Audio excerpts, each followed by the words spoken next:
Shalom, perkenalkan nama saya Rinde Kisalita Rambokalunga dari kelas D semester 5. Di sini saya dalam mata kuliah Sosiologi Pendidikan, saya akan membahas 3 bagian penting. Yang pertama sistem sosial, yang kedua landasan sosial, dan yang ketiga hubungannya dengan pendidikan. Yang pertama, sistem sosial. Sistem sosial adalah susunan aturan, norma, dan interaksi yang mengatur hubungan antara individu dan masyarakat. Sistem sosial ini dapat mencakup struktur keluarga, budaya, agama, kebijakan pemerintah, dan banyak aspek lain yang mempengaruhi bagaimana individu berinteraksi, berkomunikasi, dan menjalani kehidupan sehari-hari dalam suatu masyarakat. Yang berikut sistem sosial dalam berbagai bidang. Yang pertama itu ada sistem sosial dalam keluarga. Itu merujuk pada aturan, norma, dan interaksi yang mengatur hubungan antara anggota keluarga.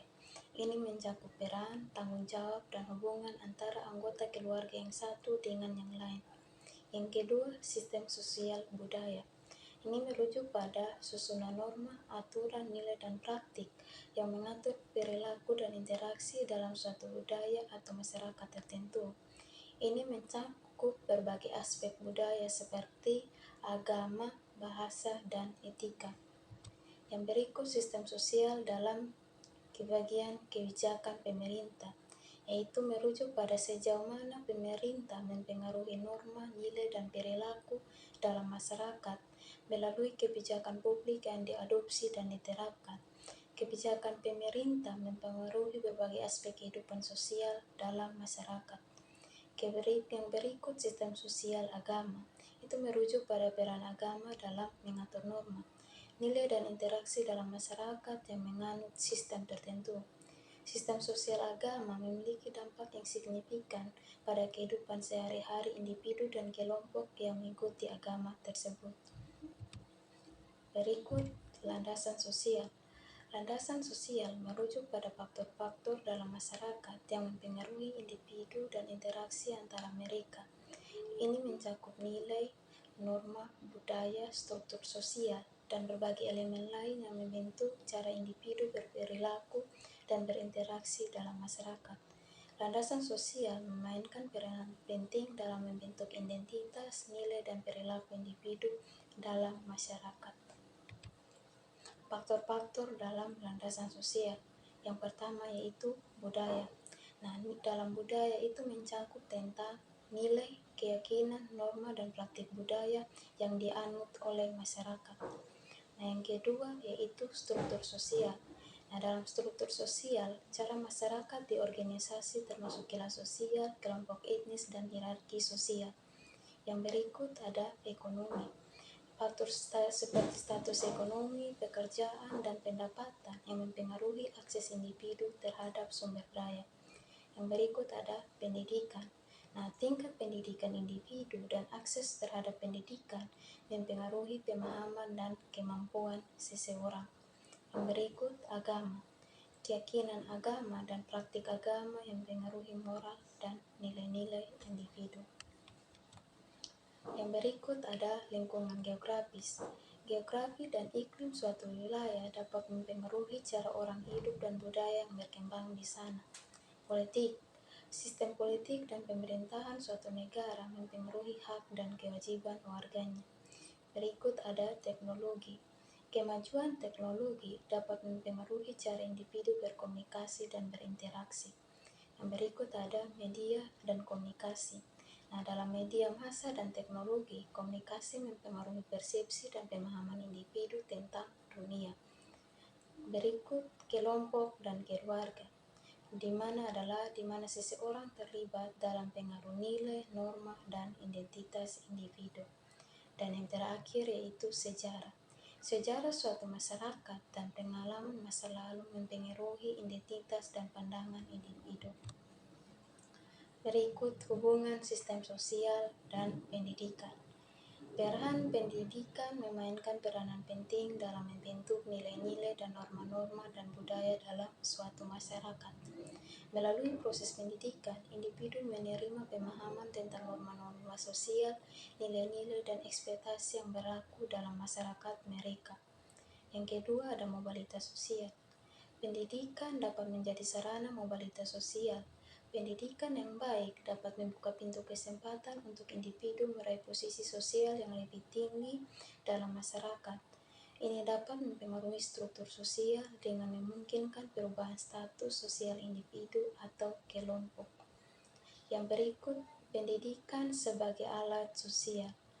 Pendidikan juga dapat digunakan sebagai alat untuk mempertahankan atau mengubah struktur sosial.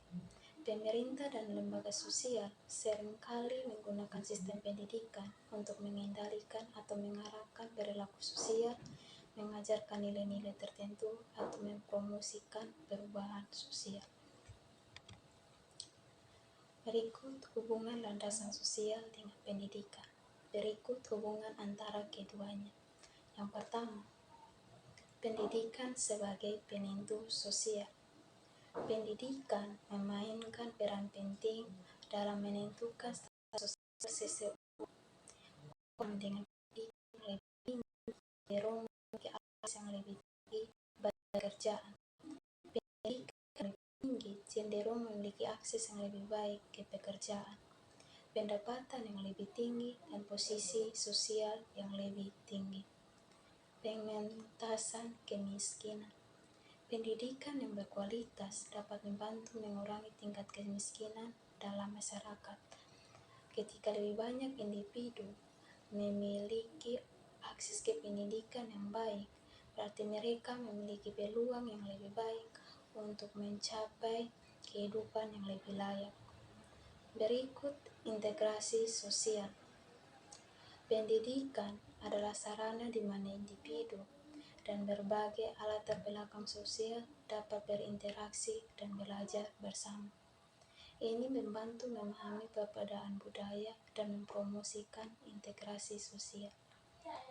Pengembangan kemampuan sosial. Selain pendidikan formal, pendidikan juga mencakup pembelajaran keterampilan sosial dan moral. Ini membantu individu dalam berinteraksi dengan baik dalam masyarakat dan menjadi warga yang bertanggung jawab. Perubahan sosial. Pendidikan juga dapat menjadi alat perubahan sosial. Melalui pendidikan, individu dapat memahami isu-isu sosial, budaya, dan politik, dan menjadi agen perubahan yang mendorong perbaikan dalam masyarakat. Jadi, pendidikan berperan penting dalam membentuk landasan sosial masyarakat dan menciptakan peluang. Berikut refleksi pendidikan agama Kristen tentang materi yang disampaikan. Yang pertama, dalam sistem sosial mengajarkan kita untuk bagaimana pengajaran kasih dan kepedulian terhadap sesama itu ditanamkan agar individu dapat memiliki rasa empati dalam sistem sosial. Dalam artiannya, pendidikan agama Kristen menuntun kita sebagai masyarakat untuk bagaimana ketika kita bersosialisasi dengan sesama kita, ketika kita menjalin hubungan dengan sesama kita, kasih itu menjadi yang terutama, dan kita memiliki kepedulian yang lebih tinggi terhadap sesama kita. Yang kedua, ada moralitas dan etika. Pendidikan agama Kristen menekankan perlunya etis dan moral yang dapat membentuk perilaku individu dan masyarakat. Etika itu sangat diperlukan dalam suatu masyarakat, yaitu di mana ketika kita memiliki etika, berarti kita mampu mengatur hubungan kita dengan sesama kita. Ketika kita memiliki etika yang baik dan memiliki perilaku etis dan moral yang baik, maka dapat dipastikan hubungan kita dengan masyarakat yang di luar sana akan terjalin dengan sangat. Apa yang menjadi tujuan bersama akan dapat terwujud. Makanya penting di dalam refleksi pendidikan agama Kristen di sini menekankan tentang kasih dan juga etika. Dua bagian itu merupakan dua bagian yang sangat penting antara individu ketika ingin membangun hubungan dengan masyarakat atau ingin membangun hubungan dengan individu-individu yang lain. Demikian hasil dari saya. Untuk waktu dan kesempatannya, ucapkan terima kasih. Shalom.